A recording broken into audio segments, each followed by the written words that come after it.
అందమైన నగరం, దానికి దగ్గరలో దట్టమైన అడవి, అన్ని రకాల జంతువులు ప్రేమతో కలిసిమెలిసి జీవిస్తున్న ఈ అద్భుతమైన అడవిలో అగ్గిపుల్ల సైజులో కొందరు మనుషులు జీవిస్తున్నారని చెప్తే వింతగానూ ఉంటుంది, విచిత్రంగానూ ఉంటుంది.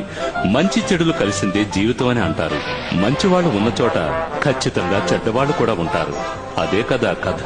స్మర్ఫ్స్ స్మర్ఫ్స్ స్మర్ఫ్స్, మీ జాతిని అంతం చేసేంత వరకు నేను నిద్రపోను. అయితే జన్మలో నిద్రపోలేవు. నీ అంతు చూస్తాన్రా. ఇక్కడ ఇరుక్కుపోయానరా, ఎవరైనా విడిపించండి రా. రేయ్, మిమ్మల్ని నేను వదలనురా, ఎప్పటికీ వదలను. మన విలన్ ఎందుకు ఇంతగా కోపడుతున్నాడు? అతనికి వీళ్ళకి మధ్య ఏం జరిగింది? ఈ స్మర్ఫ్స్ జీవితం ఏంటో మనం లోపలికి వెళ్లి చూద్దాం.